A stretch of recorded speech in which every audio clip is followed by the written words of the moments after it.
More than any other vessel, the tugboat captures the salty essence of a working-class ship. These rugged workhorses possess an endearing quality that has won them the affection of millions. Yet in the wheelhouse is a captain who requires more ship-handling skill than any master on the seas.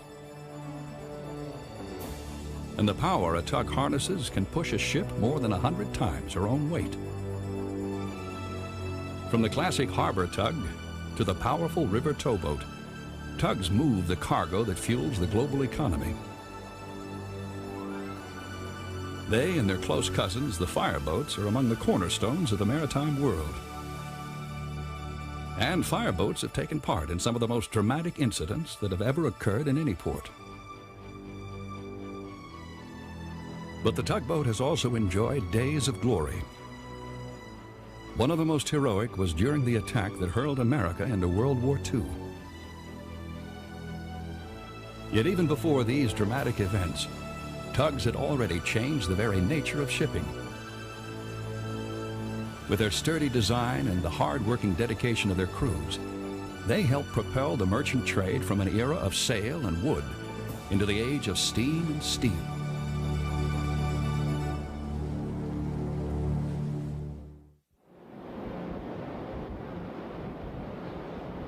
Whether helping to dock a 65,000-ton ocean liner in New York Harbor, or pushing a 1,000-foot-long raft of barges on the Mississippi River, tugboats, in all their varied shapes and sizes, perform numerous invaluable jobs. It's an importance that is belied by the tug's basic simplicity. In essence, a tugboat is little more than a housing for an engine, one that must be light, yet extremely powerful. Large ships and barges traveling at low speeds are at the mercy of winds and currents in narrow inland waters. Tugs act as mobile, attachable propulsion units to wrestle these behemoths against a dock or push them safely to their destination. But moving a mountain of steel like the Queen Elizabeth II requires much more than brute force. It also calls for precise maneuvering in tight quarters.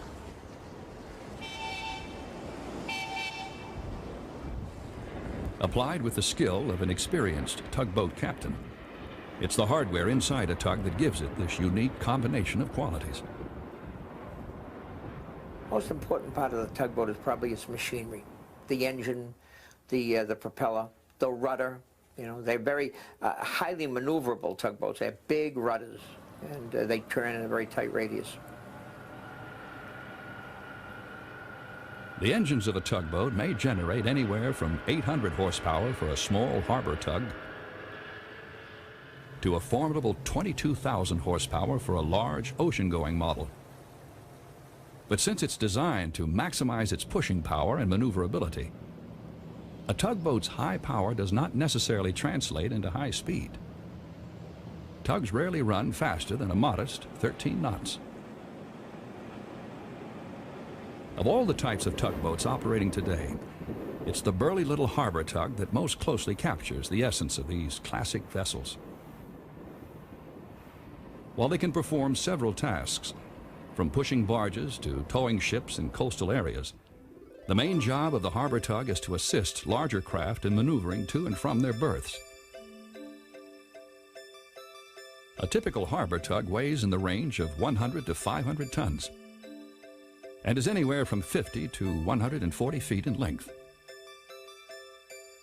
Its deckhouse covers about 2/3 of the deck, with sufficient space to accommodate living quarters for a crew of around 5 people. The wheelhouse is raised and designed to afford maximum visibility. The steel hull is deep and strongly built, and while it was designed with practical considerations in mind, some find its stubby appearance pleasing to the eye. Hull design of tugs has always struck me as being very beautiful. Their hull is a relatively narrow, deep hull that keeps the prop buried and doesn't present a lot of resistance. Makes for a real nice hull form.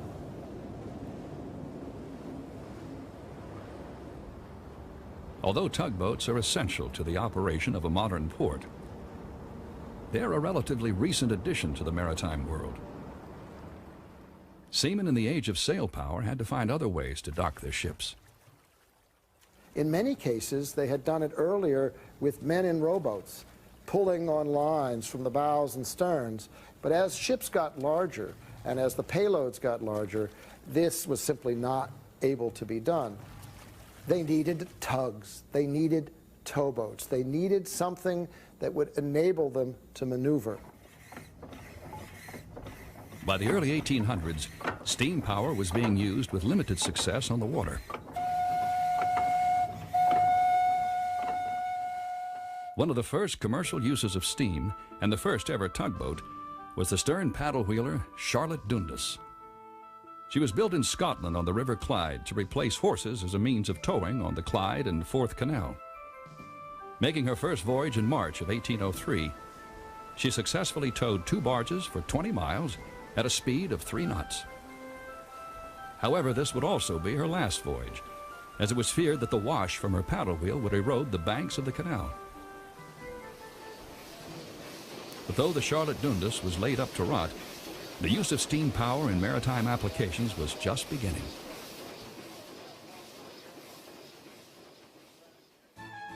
In 1814, on the River Tyne near Newcastle, England, a boat called the Perseverance was launched.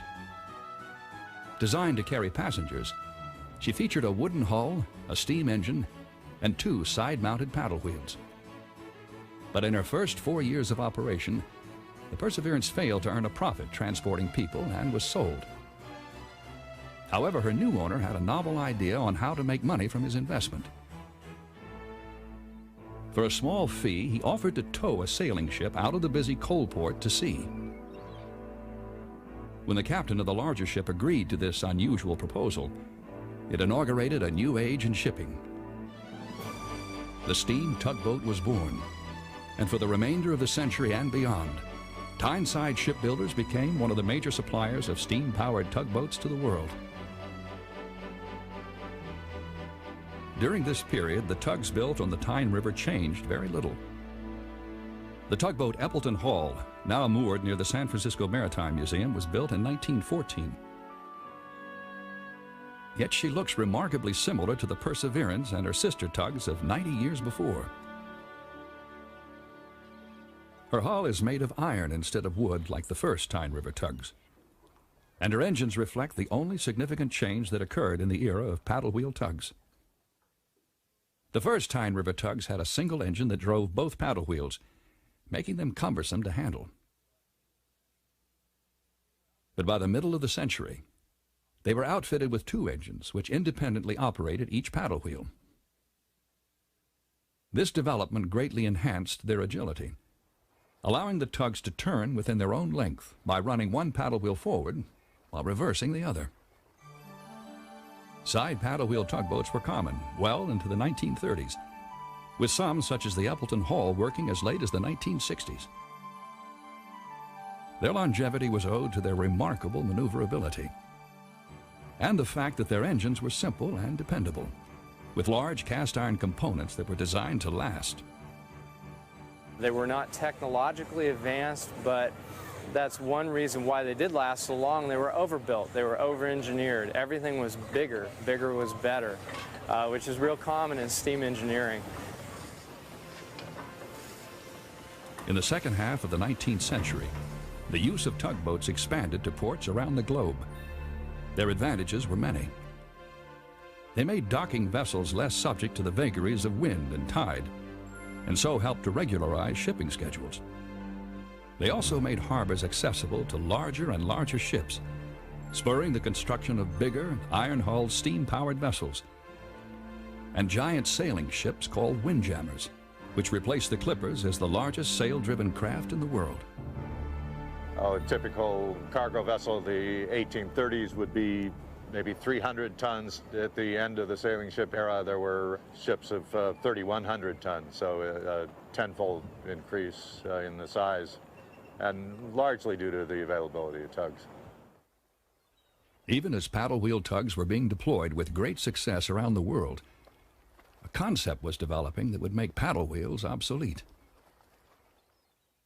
As early as the 1840s, a Swedish inventor and naval architect named John Ericsson was experimenting with an invention that would revolutionize ship design in general and tug design in particular. It was called the screw propeller, and it pushed the water behind a ship in the same manner that an electric fan pushes air. By the 1850s, it was clear that the simpler and more efficient propeller was superior to the paddle wheel as a means of propelling ships. Yet paddle wheel tugs continued to be made, primarily by British shipbuilders.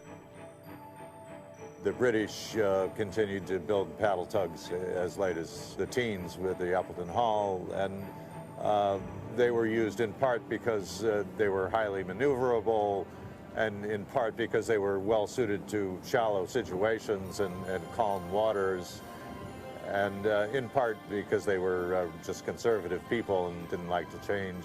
They didn't have to. But though it came slowly at first, change was just over the horizon for the hard-working tugboat.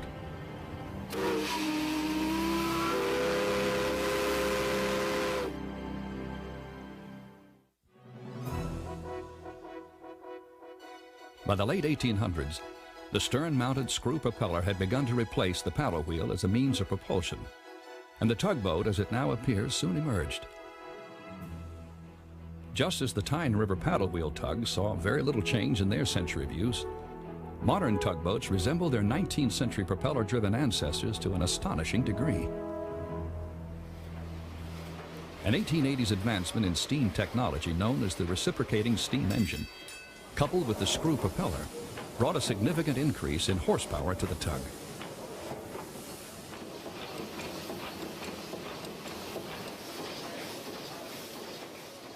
A Tyne River paddle wheel tug may have harnessed 60 horsepower, while a tug such as the Hercules, built in 1907, is rated at 1,000 horsepower.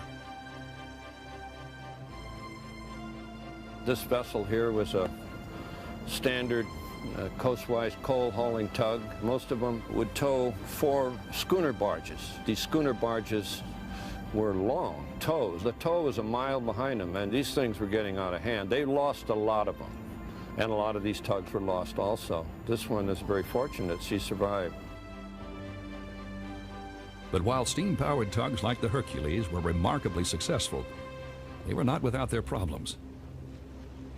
Among other things, they needed a relatively large crew. Running a steam engine required at least 3 people in the engine room at all times: a fireman, an oiler, and an engineer. And to control the speed and engine direction, the captain in the pilot house had to use a cumbersome system of bell signals to communicate with the engineer in the engine room.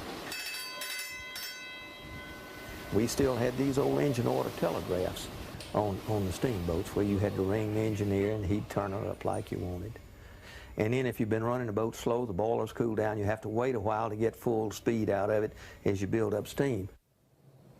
For a tugboat, which required quick and precise changes in engine speed and direction to accomplish its job, these were significant drawbacks.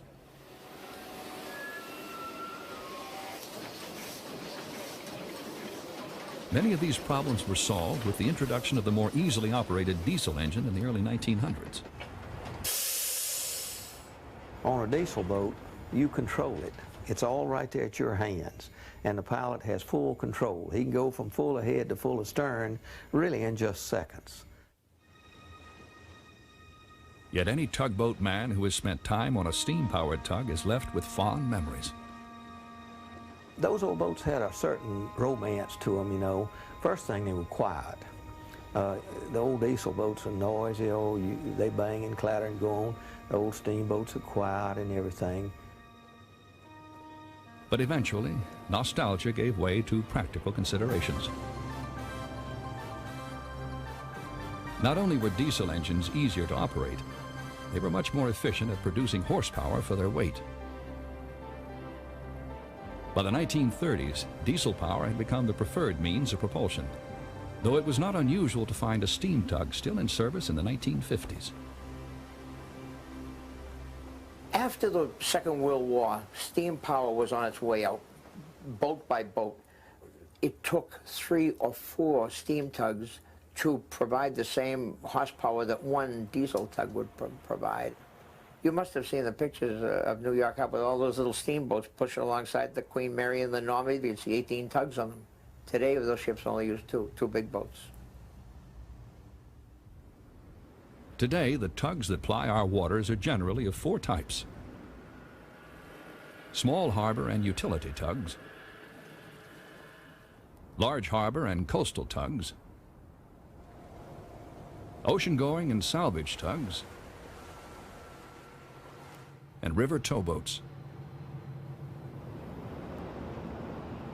Each application demands certain design features that change the outward appearance of these vessels.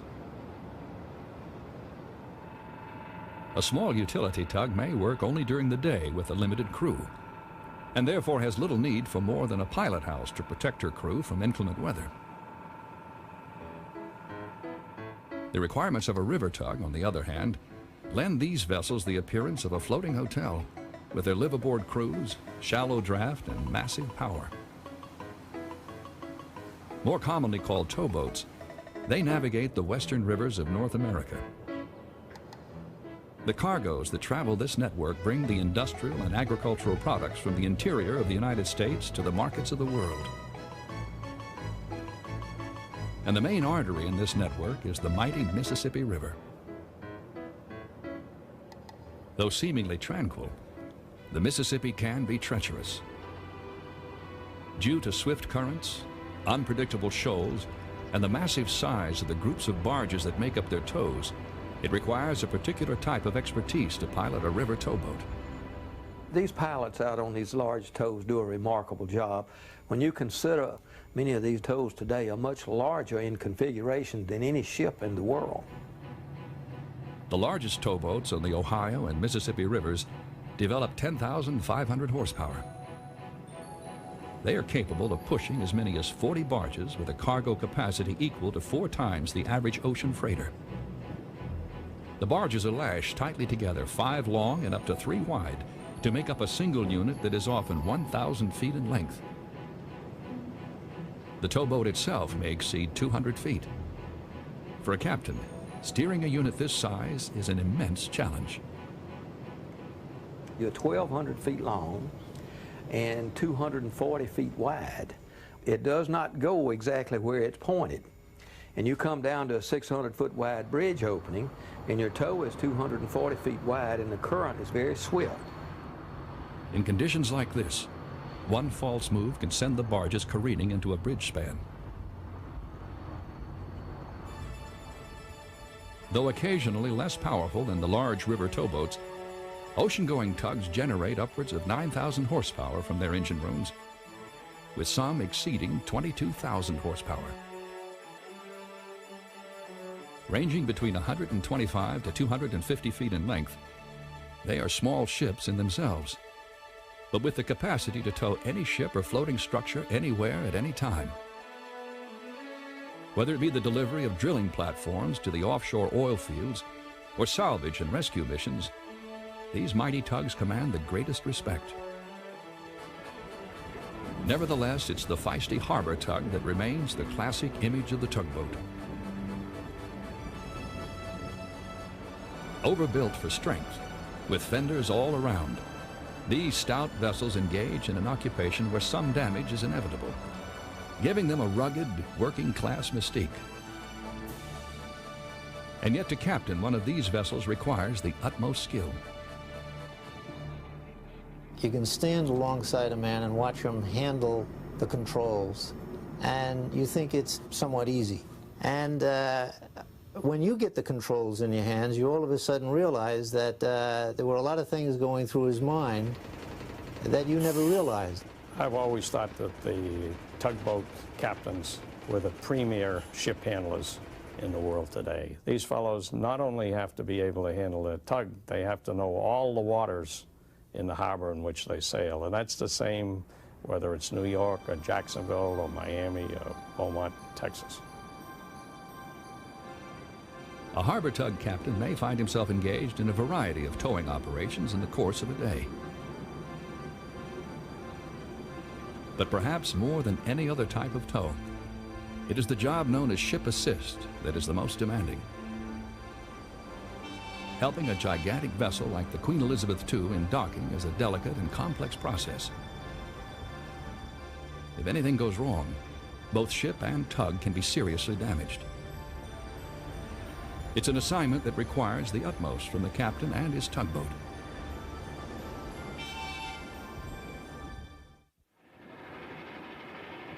In assisting a ship in port, a tug captain takes part in something akin to an elaborate waterborne dance.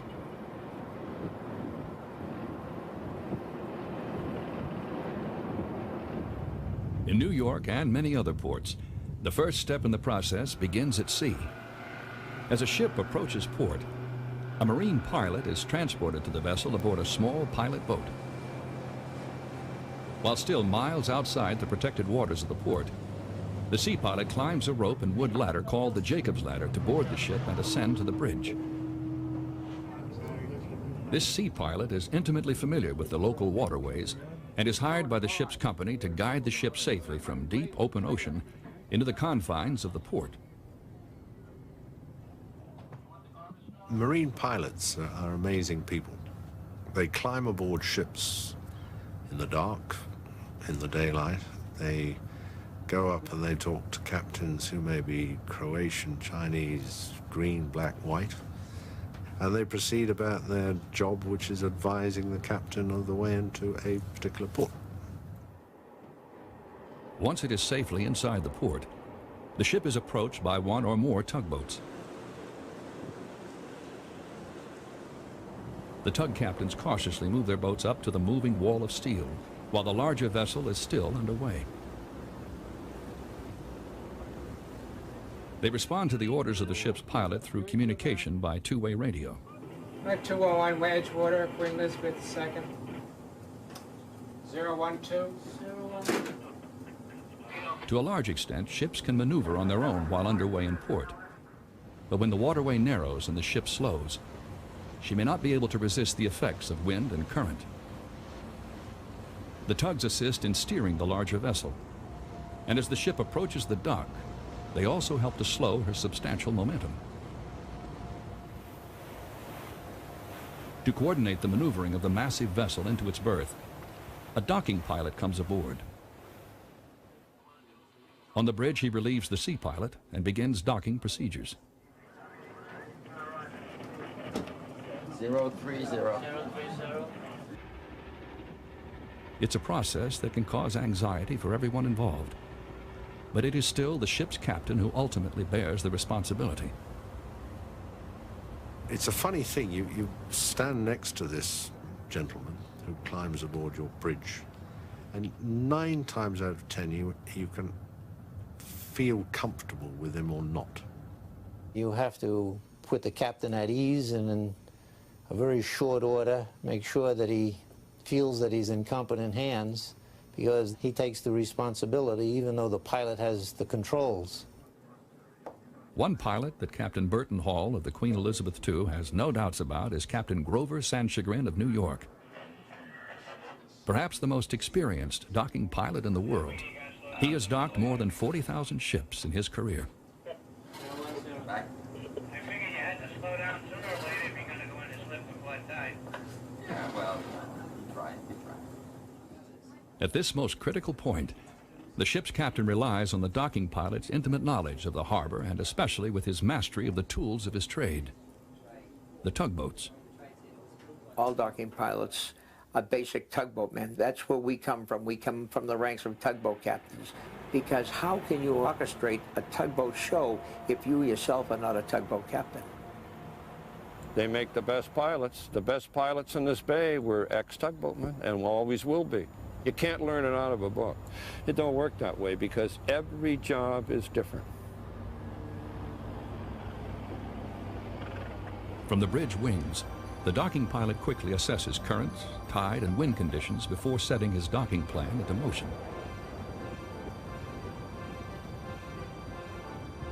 From this vantage point high above the water, he carefully coordinates the ship's own power with the position, angle, and pushing force of his tugs.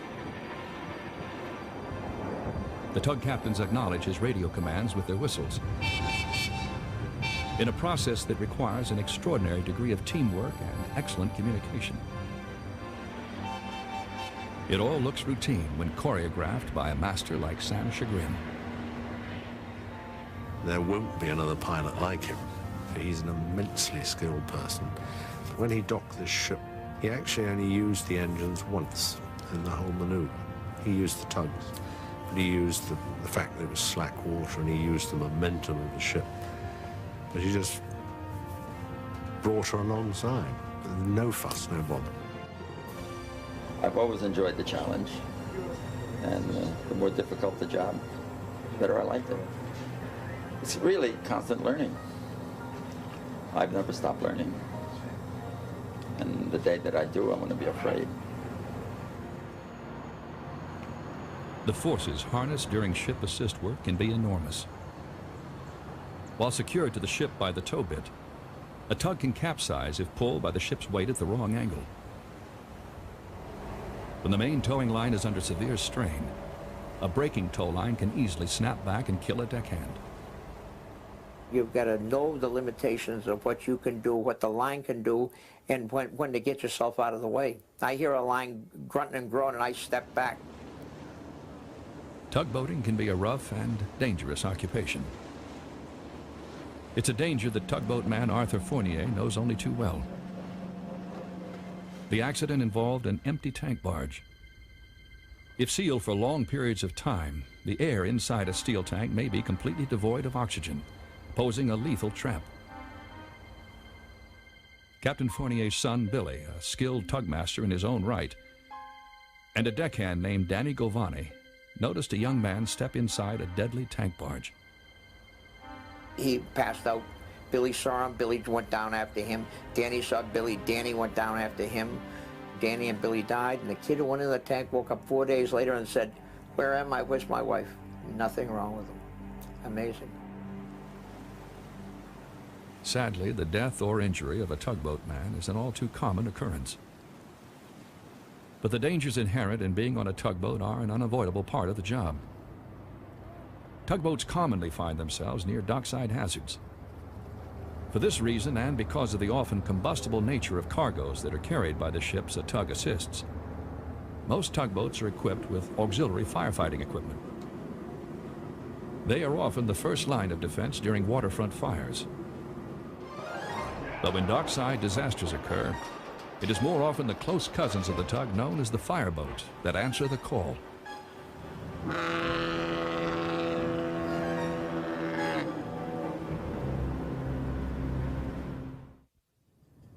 On February 9th, 1942, the French ocean liner Normandy caught fire at her New York dock. A phalanx of tugboats answered the call, eventually fighting the blaze to a standstill. But though tugboats were still a mainstay of fire protection in harbors well into the 20th century, as early as 1891, New York City had commissioned one of the first vessels specifically built as a fireboat. The New Yorker was 125 feet long and capable of pumping 16,000 gallons of water per minute. Since fireboats evolved from tugboats, they incorporate many of the same design principles.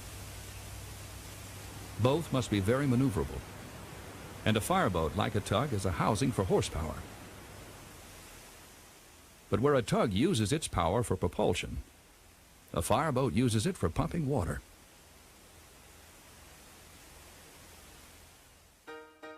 When the city of Los Angeles first annexed the port of San Pedro in 1909, its new harbor commissioners contracted the tugboats Warrior and Falcon to serve as the port's firefighters. But as the port grew, so did its need for specialized fire protection. In 1925, the city took delivery of the 99-foot-long fireboat, Los Angeles City No. 2, also known as the Ralph J. Scott. She was complete with the latest innovations in fireboat technology.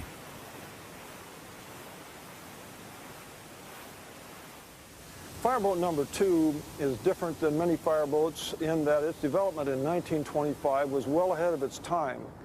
It is designed for the Port of Los Angeles. It had a shallow draft so that it could work in areas where we had mud flats in those days. It's armed with a capacity that was commensurate with the type of hazards, not only of that day, but of those projected for the future of this port. And so even today, 70 years later, this fireboat is ample and more so to the challenges of this port. She's powered by 7 engines, 3 of which drive her 3 propellers, and 4 engines power her pumps. Numerous upgrades over the years have given her a pumping capacity of 18,600 gallons of water per minute. That's about the size of the average backyard swimming pool. If you consider that it might take all day long to fill that pool with a garden hose, this fireboat is capable of filling it in about 60 seconds. In 1926, the No. 2 saw her first action when she battled a blaze aboard the fully loaded lumber schooner Sierra. But her most heroic moment came when she and her crew responded to the explosion of the petroleum tanker Marquet in 1947. The explosion shook the boathouse like an earthquake. It blew parts of the ship all over the area, up to 3 miles from the site of the explosion, and was heard for many miles inland. And of course it did tremendous damage to the ship. There was nothing left but the bow and the stern. The whole center section of the ship had been eradicated by the explosion. 3 million gallons of flaming petroleum products fanned out across the harbor. Flames were blocking the channel. If they spread, they would threaten industrial and residential areas nearby. When Fireboat No. 2 arrived at the disaster, the heat and smoke seemed impenetrable. But the only way to prevent the spread of destruction was to get the No. 2 to the other side of the inferno and train her powerful water jets on the flaming liquid. With engines full ahead, the boat's pilot, Bill Gray, made a dash for the other side of the wall of fire. Miraculously, Gray and his men in the No. 2 emerged on the other side unharmed and were able to successfully contain the spread of the blaze and save the Port of Los Angeles from further destruction. The Ralph J. Scott would go on to serve for decades to come. Today, she's registered as a National Historic Landmark and still serves dutifully for the fire department in the Port of Los Angeles.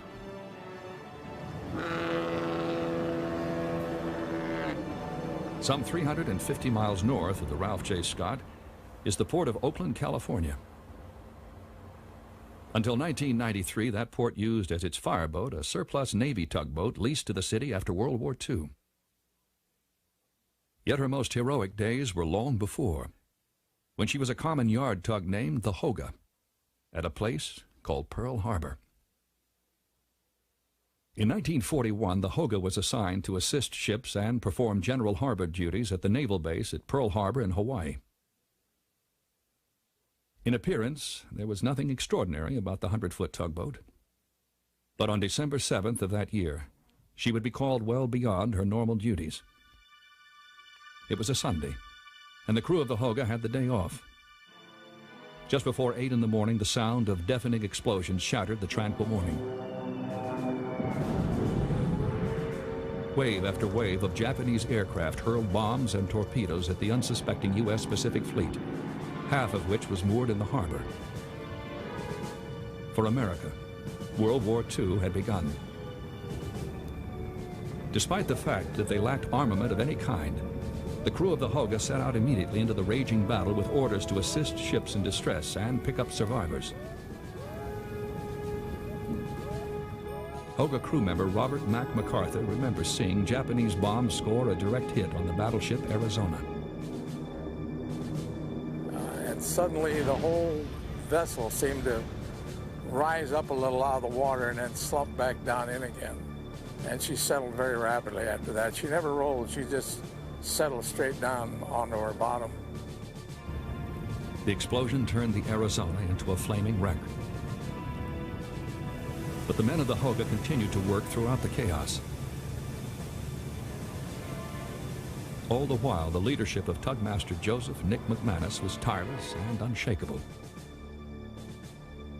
Nick was a very stable man and a very nice guy, and he, as far as I'm concerned, was one of the real heroes at Pearl Harbor. Meanwhile, the battleship Nevada was trying to get out of the harbor, but her attempt to escape only drew more Japanese attacks. Severely crippled, the Nevada was in danger of sinking and possibly blocking the entrance to Pearl Harbor. McManus steered the Hoga alongside and began pushing the crippled giant out of the channel. My battle station was on the top of the pilot hose, manning the fire hose, along with the ship's cook. There was a big hole in the bow of the Nevada, and we were up high enough on that fire hydrant that we could throw the stream directly into the hole. As the Hoga's crewman directed her water cannon into the flames, the Hoga delivered one final push to solidly ground the Nevada in shallow water, clear of the navigable channel. After we left the Nevada, we went back down to the Arizona and started fighting fire on the Arizona. Finally, after more than 48 hours of continuous duty, the Hoga and her crew were relieved for a well-deserved rest. The actions of the Hoga and her crew proved that heroism comes in all shapes and sizes.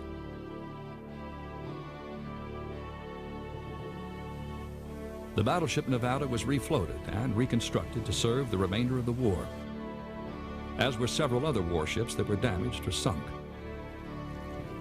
But of the over 100 vessels that were present that fiery day at Pearl Harbor, only the Hoga remains afloat and intact.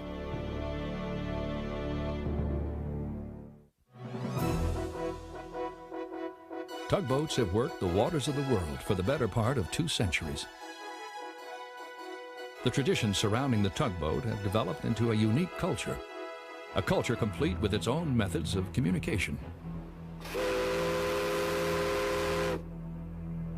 Before the radios, simple thing like this, the old whistle, everybody had one. Maybe they had 1 or 2 in case they dropped it. No battery required. He'd blow it a certain number of times. 1 was to come ahead, 1 was to stop, 2 was to go back. And then you'd use the ship's whistle for the tugs on the stern. Here, give it a little, can I give it a little? Like that's how the tug answers, just like that.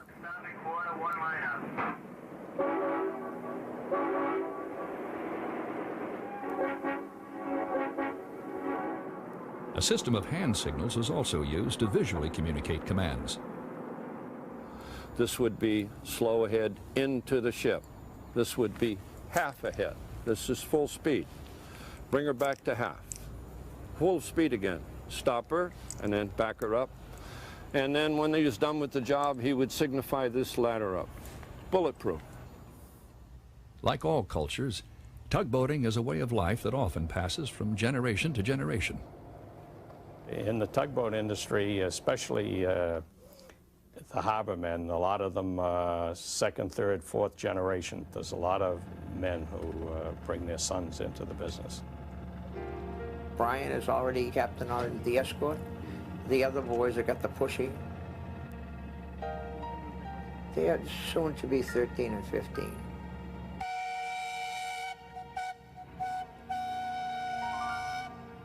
To any way of life, technology brings about change. Tugboating is no exception. In the last 2 decades of the 20th century, the tugboat has undergone more changes than in all of the previous century. New ideas of how tugs can be used are gradually changing their profile. Many of the innovations in tugboat design revolve around the quest for ever-increasing power, efficiency, and maneuverability. For some time, it has been common to find tugs with controllable pitch propellers and what are called quart nozzles. The controllable pitch propeller allows the tug captain to adjust the angle of the blades of the propeller as needed for optimum thrust. A quart nozzle is a housing that surrounds the propeller and provides improved water flow over the propeller. This translates into more pulling power. But not everybody is happy about the changes occurring to tugboats. Now we're going into a whole new phase of towboating, and it's very automated. I don't like it in a lot of ways because the crews are smaller. There's 3 men on a boat with 6 times the horsepower of this steam tug. Nevertheless, the quest for more power and maneuverability continues, and tug builders are applying the latest in propulsion technology to a brand new generation of tugboat designs. Known as tractor tugs, these vessels have joystick controls which direct the tug in any direction, including sideways. To put a tug into the maneuvers that they believe that these tractor tugs are able to do is asking a tug to commit an unnatural act. It just is not what a tug should be doing, to be laying out there on a 45-degree angle trying to stop a ship. One of the propulsion systems that permits this unnatural behavior is known as a Z-drive.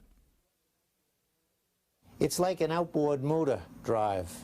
The propeller itself swings 360 degrees around. It will give you all the power the tug has in any single direction. It's a big advancement, but you don't get any more for docking the ship with that tug as you get for any other tug. Some tugs have no propeller at all. They have what is called a Voith-Schneider drive. Invented in the 1920s, the blades of the unit are mounted on a rotating drum and extend downward from the hull. As the drum slowly spins, the angle of the blades can be changed by the operator to achieve instantaneous and precise thrust in any direction.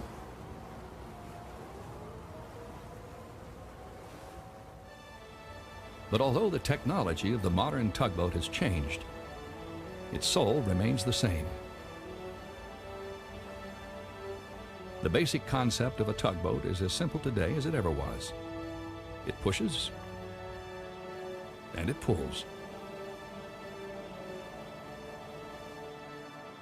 And the heart of a tugmaster, deckhand, or engineer, more likely than not, still belongs to the traditional workhorse of the tugboat fleet, the classic harbor tug. My favorite boat is this boat we're on here. I'll tell you why. She's 3,160 horsepower. She has 1 propeller. She has 1 engine. She has 1 rudder. Everything is singular, where the bigger boats are 2 of everything. She's a fine boat, and she's not expensive to run. You get big twin screw boats. You've not only got a large capital investment, but there's a lot to maintain them, and they suck the fuel up like crazy. Yet the appeal of the tugboat transcends practical considerations. There's something about tugboats that is essentially charming. It's a paradox. They are the fundamental workboat. Their only purpose is to do this kind of single-minded thing. A big engine directing power to push a bigger thing one place or another. And yet there's something about them which is always tinged with a kind of animation. They're more humane in a way. They're more like people. It is exactly this personal quality which has allowed the tugboat to win an enduring place in the public imagination.